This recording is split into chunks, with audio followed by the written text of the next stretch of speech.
Assalamualaikum. Hai sobat anak novel. Jumpa lagi. Jangan lupa subscribe, like, komen dan share videonya. Biar kita lebih semangat lagi uploadnya. Baiklah mari kita lanjutkan. Bab 3. Kamu mau putus denganku? Tanya Dava. Masih tidak bisa mempercayai apa yang dia baru saja dengar. Benar, Dava. Aku mau putus denganmu. Hubungan ini telah berakhir, kata Sarah tanpa perasaan sedikit pun di suaranya. Seperti yang bisa kamu lihat, sekarang aku sudah menjalin hubungan dengan pria kaya dan tampan yang bisa membiayaiku.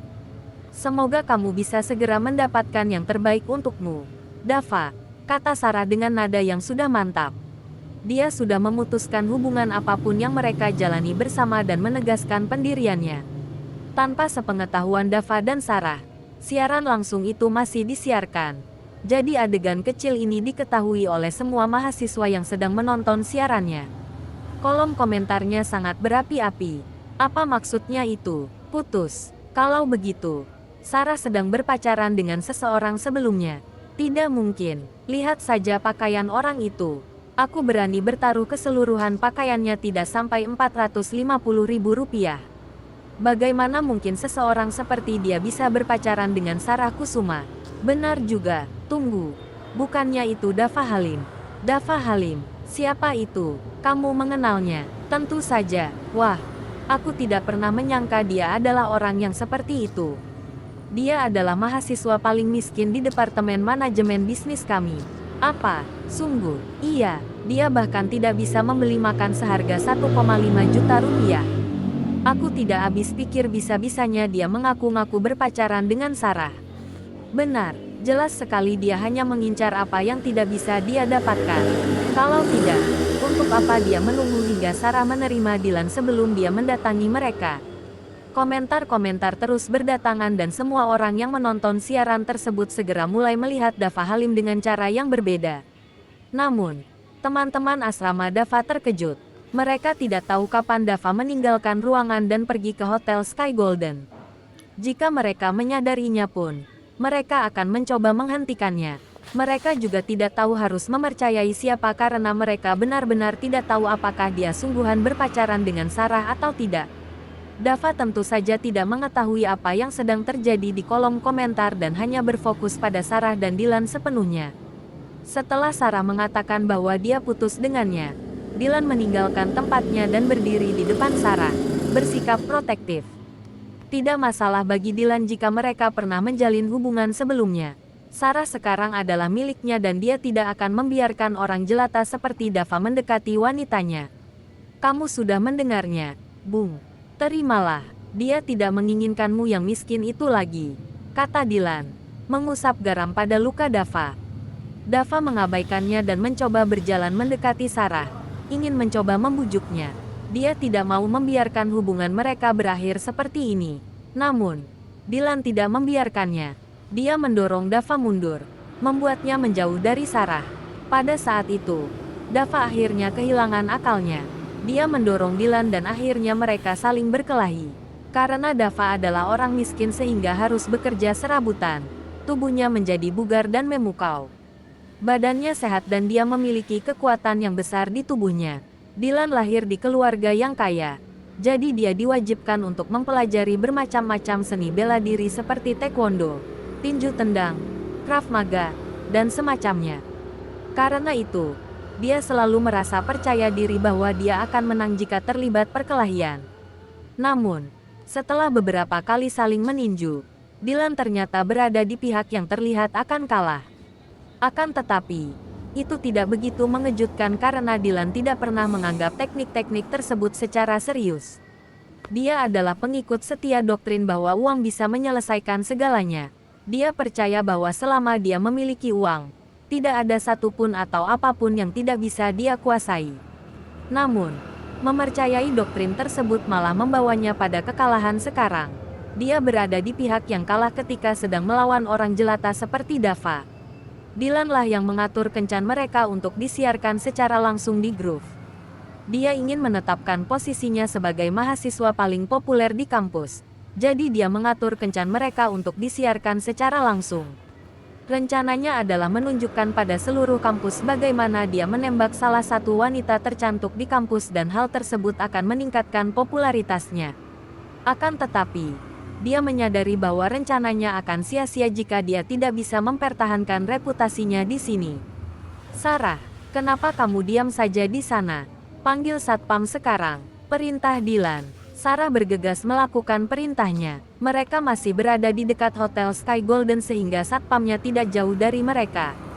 Akan kacau sekali jika Dylan kalah dari mantan pacarnya, Dava, di sebuah perkelahian di hari pertama mereka berpacaran.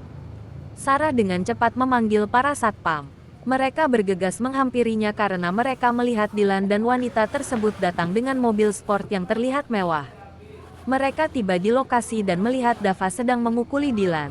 Mereka buru-buru menghampiri Dava dan menariknya menjauh dari Dylan. Sebelum Dava menyadari apa yang sedang terjadi, dua tamparan pedih mendarat di wajahnya. Dia melihat ke sekitar untuk mencari siapa yang menamparnya, tapi dia mendapati Sarah menatapnya dengan geram. Hatinya terasa seperti sedang diperas dengan menyakitkan. Tamparan itu sepertinya membuatnya sedikit lebih tenang dan dia membiarkan para satpam membawanya pergi. Sarah buru-buru menghampiri Dylan yang tergeletak di tanah dan membantunya bangkit. Astaga, Dylan, apakah kamu baik-baik saja? Tanya Sarah. Suaranya terdengar sangat khawatir. Dylan tidak menjawab. Tatapannya melekat pada Dava yang sedang dibawa pergi oleh para satpam. Pada saat itu, rasa benci yang teramat dalam tumbuh di hatinya. Seluruh rencananya telah hancur karena orang jelata itu. Dia telah menghabiskan lebih dari 750 juta rupiah dalam satu malam untuk membuat hari ini hari yang sempurna hanya untuk dihancurkan oleh orang jelata itu. Dia bersumpah akan membuat hidupnya menderita ketika dia kembali ke kampus. Dia berbalik dan beranjak ke mobilnya yang diikuti oleh Sarah dari dekat. Dia tidak mengetahui apa yang akan Dylan lakukan. Namun, dia tahu sesuatu yang besar akan terjadi. Bab 4. Sementara itu, setelah Dylan dan Sarah pergi, Dava diserahkan ke polisi oleh para satpam. Mereka memborgolnya dan menaruhnya di mobil mereka sebelum membawanya ke kantor polisi. Di perjalanan menuju kantor polisi, Dava terus terdiam. Benaknya masih dipenuhi oleh pikiran-pikiran mengenai hubungannya dengan Sarah yang baru saja berakhir. Sudah tidak ada lagi keraguan di dalam dirinya. Sarah telah mengakhiri hubungan mereka. Semuanya sudah selesai. Ketika mereka tiba di kantor polisi, Dava turun dari mobil dengan tatapan kosong di wajahnya. Mereka menuntunnya ke sebuah ruangan di kantor polisi dan menyuruhnya untuk duduk. Setelah 5 menit, seorang polisi datang ke dalam ruangan. Dava Halim, apakah aku benar? Dava menganggukkan kepalanya. Dia tidak ingin berbicara. Anda dituduh dengan 3 pelanggaran atas perilaku Anda malam ini. Anda dituduh atas penyerangan dan penganiayaan, membuat kegaduhan, dan kekerasan. Mata Dava terbelalak. Dia tidak menyangka akan dituduh sebanyak itu. Untuk membayar pelanggaranmu, Anda harus membayar sejumlah 75 juta rupiah atau Anda akan dipenjara selama 3 hari. Itu akan bukan hal yang bagus bagimu, kan? Lagi pula, Anda adalah mahasiswa di Universitas Praharsa. Mereka tidak menerima mahasiswa dengan catatan kriminal.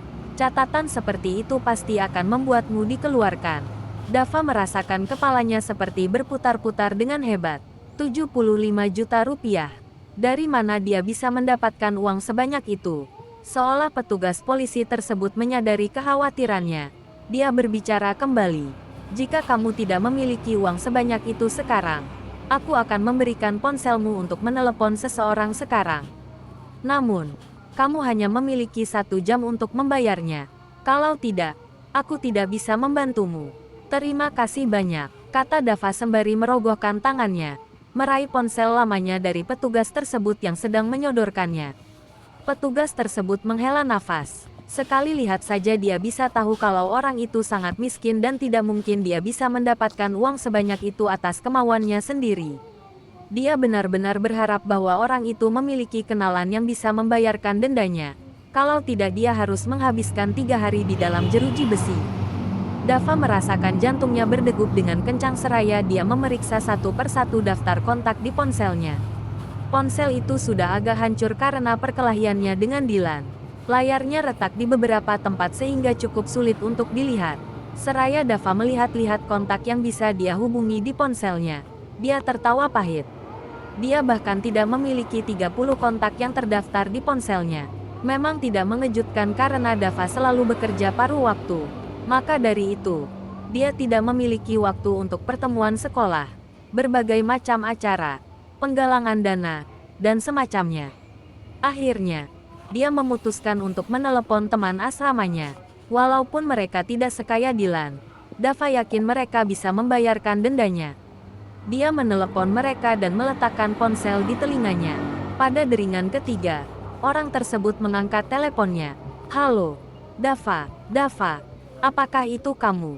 "Iya, Raka, ini aku," jawab Dava. Raka terdengar menghela nafas lega. Mereka telah menonton keseluruhan siaran langsung dan mengetahui kebenarannya.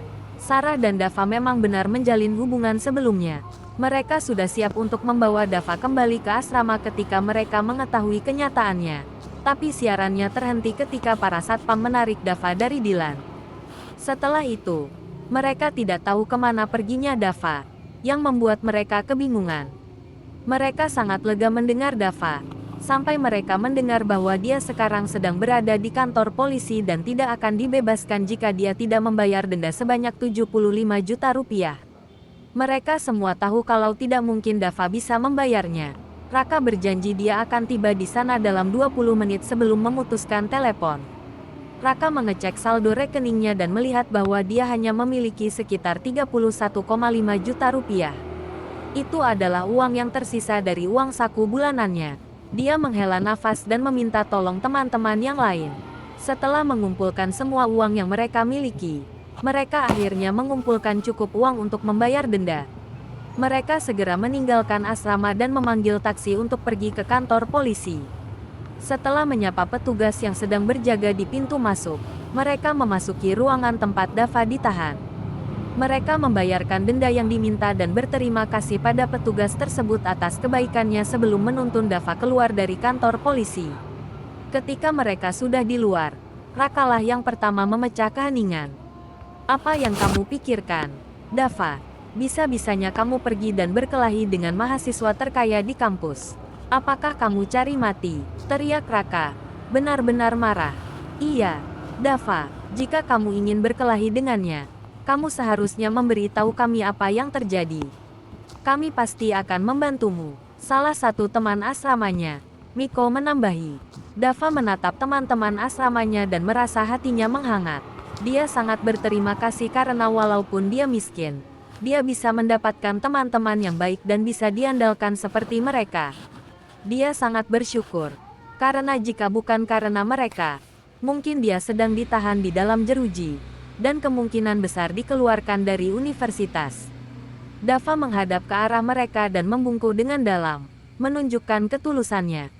"Aku sangat berterima kasih atas bantuan yang kalian berikan untukku.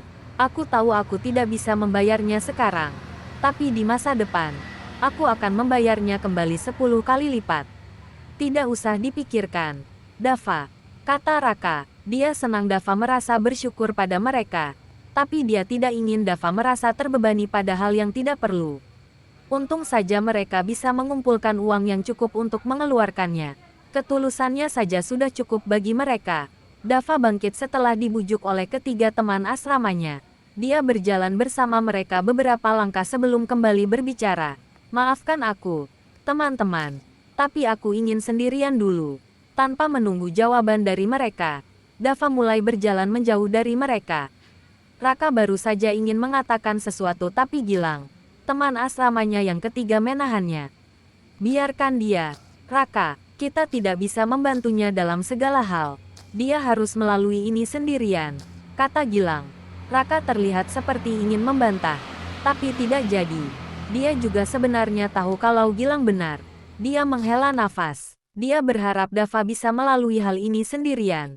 Ketiga orang tersebut memandangi Dava sampai dia tidak terlihat di penglihatan mereka. Tapi kemana Dava akan pergi?